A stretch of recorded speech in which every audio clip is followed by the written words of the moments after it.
समृद्धी औद्योगिक प्रशिक्षण संस्था, जामरूर रोड, तालुका जिल्हा बुलढाणा। आता 12वीची गरज नाही। 10वी पास विद्यार्थी 2 वार्षिक ITI केल्यानंतर 12वीच्या समकक्ष मानल्या जाईल। ट्रेडर्स, इलेक्ट्रिशियन, फिटर, वेल्डर प्रवेश देणे सुरू। मुलींसाठी फी मध्ये विशेष सवलत। संपर्क 98 Mother Teresa school of nursing Buldhana. GNM साठी प्रवेश देणे सुरू। पात्रता 12वी उत्तीर्ण। शिष्यवृत्ती उपलब्ध। SC ST मोफत प्रवेश। संपर्क Mother Teresa school of nursing, Jamrun road, Kolwad, Buldhana.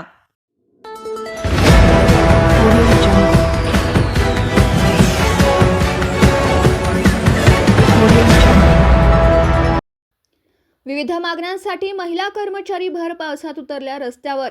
Buldhana जिल्हाधिकारी कार्यालयासमोर महिलांचे जोरदार निदर्शनं। गेल्या अनेक वर्षापासून प्रलंबित असलेल्या मागण्यांसाठी पुन्हा एकदा सिटू, आयटक, शालेय पोषण आहार कर्मचारी संघटना यांच्यासह विविध संघटनेच्या महिला कर्मचारी आज आपल्या मागण्या घेऊन पुन्हा एकदा भर पावसात रस्त्यावर उतरल्याचं पाहायला मिळालं। कामगार धोरणांच्या विरोधात आज भारत बंदची हाक देण्यात आली होती। या बंदला समर्थन देत बुलढाणा जिल्हाधिकारी कार्यालयासमोर महिला कर्मचाऱ्यांनी जोरदार निदर्शनं केली।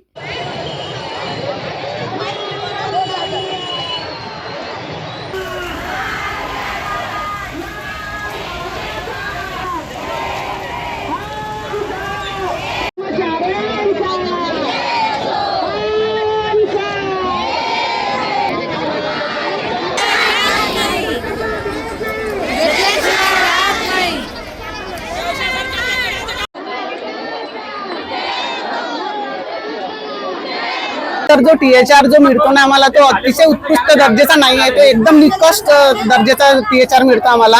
तो THR आम्हाला नको आहे आम्हाला, कारण की त्याचा FRS करायला पण एवढा त्रास होतो। FRS करायला बसलो ना ते 1 तास लागतो एका मुलासाठी, तरी पण त्या मुलाचा FRS पद्धतीनं तो खाऊ दिलाच जात नाही आणि FRS झाल्यानंतरच त्यांना THR द्यावा असं त्यांचं म्हणणं आहे। पण तो FRS जर होत नाही तर आम्ही काय करणार आहे? आम्हाला तो THR बंद झाला पाहिजे सर। तो आज आम्ही 9 जुलैला सर्व अंगणवाडी कर्मचारी, शालेय पोषण आहार, आशा वर्कर आणि गट प्रवर्तक असं तिन्ही संघटना मिळून एकत्र आंदोलन करतोय की आमच्या ज्या मागण्या आहेत की आम्हाला कायम कर्मचाऱ्यांचा दर्जा मिळावा, तसेच वेतन लागू करावं। कर्मचाऱ्यांचा दर्जा जर नाही केला तरी 24,000 किमान वेतन द्यावं।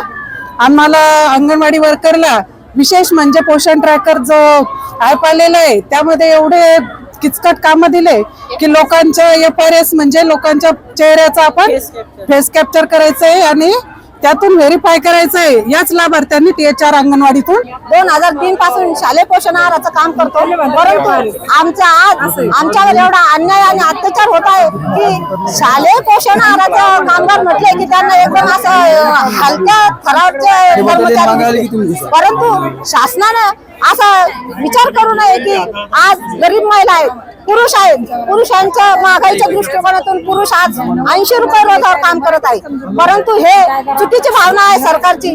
आम्ही ज्या शाळेवर काम करतो त्या शाळेवरच्या पटसंख्या अभावी त्या कर्मचाऱ्याला कमी करू नये। ज्या अर्थी ते कर्मचारी कमी केले जाते पटसंख्या अभावी, जर पुढच्या वर्षी जर त्या शाळेत पटसंख्या जर वाढली तर तेच कर्मचारी, तेच